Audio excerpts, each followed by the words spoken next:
Hey, let me tell you a story. That's probably something you've heard a lot, right? You've heard somebody come up to you and tell you a story. You've heard somebody maybe drop straight into a story. Or maybe you tell stories a lot yourselves. Actually, let me rephrase that. You do.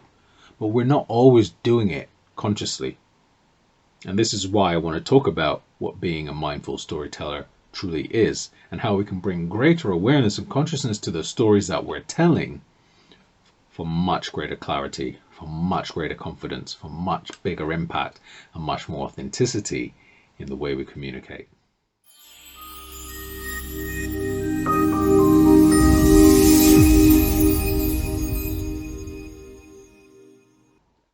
Hi guys, Calvin again.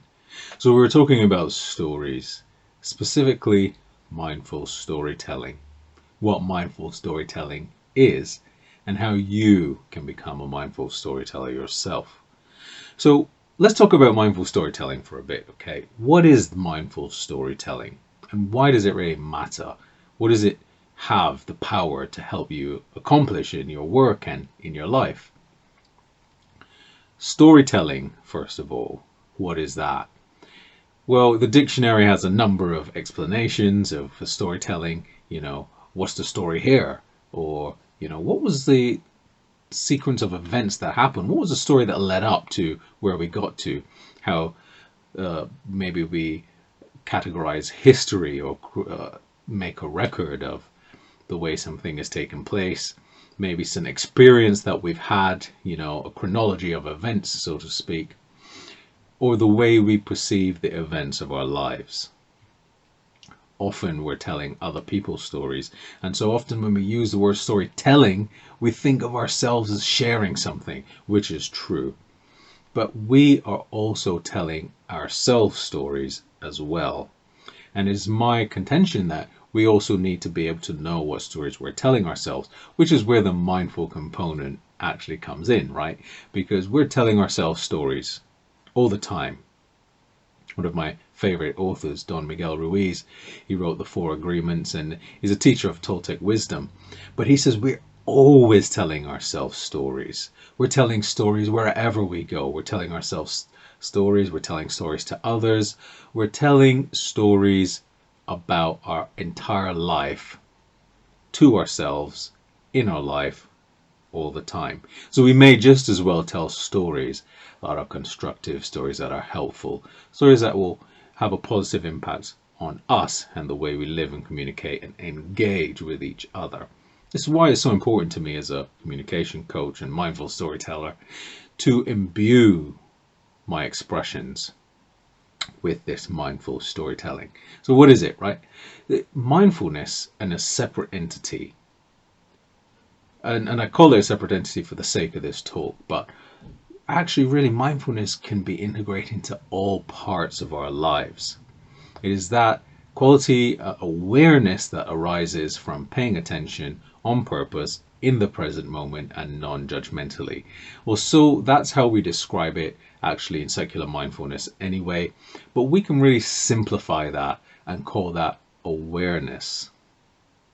If we bring that awareness then to the stories that we're telling, the stories we're telling ourselves, and also the stories we're telling others, because the two actually are related, and I'll get into that a bit later.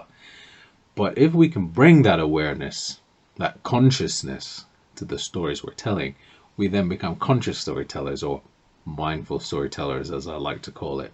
Mindful storytelling then is the awareness that arises from the present moment applied to the stories that we tell ourselves and others. Why is mindful storytelling even helpful? And how do we go about doing that? Well, I'm going to share a few more tips on how to become mindful storytellers, but let's just scrape the surface a little bit. We talked about mindfulness being awareness, bringing that consciousness to the stories we're telling.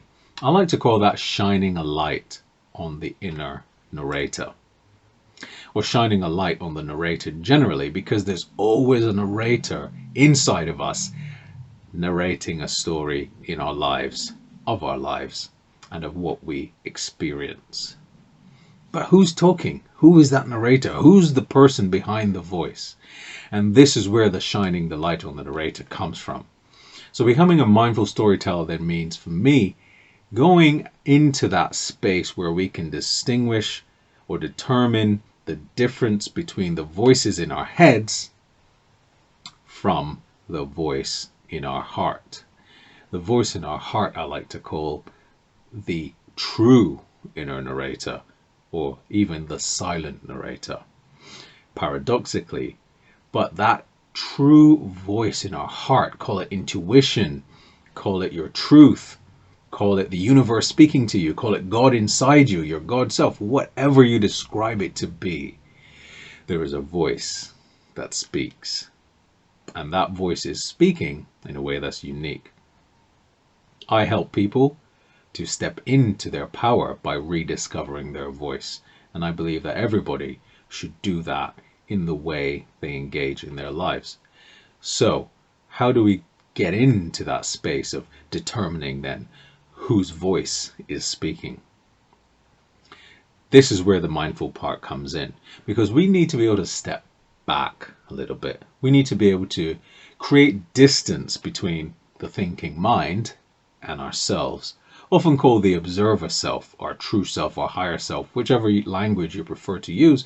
But there is this self, there is this higher existence, there is this all-knowing entity inside of all of us which can see more than the stories we're telling. But we gotta step back and create that distance.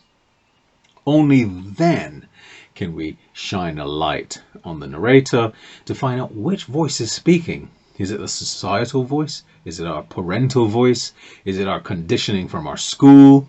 Whatever it might be, there are all these conditions and programs running inside of us which is telling a story already. And that story is running inside.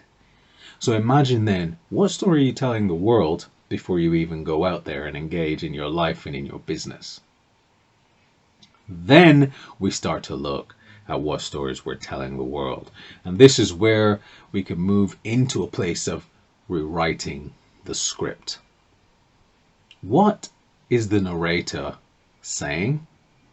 And then what is it that the narrator really wants to say? The true narrator, the inner narrator, the silent narrator. How does that want to express itself out of you into the world in its unique way? Because as much as we're all the same, we're also unique at the same time. So being a mindful storyteller then means bringing consciousness, bringing that greater degree of awareness to the stories we're telling ourselves and the stories we're telling the world. Once those two become harmonized and they're integrated and they're spoken in the voice of our true narrator, the inner narrator, and we're reading off of that script, only then can we be more impactful. We can speak with much more clarity and confidence and authenticity in the way we engage in our lives and in our business with everyone around us and everyone we intend to engage with in the future. So here's the thing. Stories for me are fascinating things. And if I can borrow an old expression, they are like fingers pointing to the moon, right? They aren't the actual thing, but they are telling us where to look. They're describing something intangible that only the person who's receiving it can experience themselves. So what is it you want to express? What is it that silent narrator wants to say? What is that essence of that message that exists inside of you that you want the story to carry over to your listener? Then we become truly not only mindful storytellers, but we recognize that we are not the stories we're telling. We are using the power of the story to connect with the audience, to build our trust, to really help them to understand and contextualize the meaning of our messages in all of our engagements, which can only serve a much greater and higher purpose. This fundamentally is why I like to work with what I call conscious business owners. But you don't have to be a business owner to become a mindful storyteller. You can be anybody. And if you want to make a bigger impact in the world, in your circle of friends, in your community, in whatever it is you're doing in your work, mindful storytelling helps to bring that degree of presence, that degree of power, clarity, confidence, impact, and authenticity to all of your engagements, and makes it much, much more meaningful. So that's what I wanted to talk about as it pertains to mindful storytelling. Later, we're going to talk a little bit about, well, how do we get more clear? We're going to talk a bit more about how do we obtain that confidence. And we're going to talk a little bit more about the impact in the delivery of the story. And we're also going to talk about the authenticity that arises out of being in harmony with that inner narrator. Thank you so much for watching my video. Please like if you found it useful, subscribe, share, and if there's anything you want me to talk about in a future video, leave it in the comments below. See you next time. Bye for now.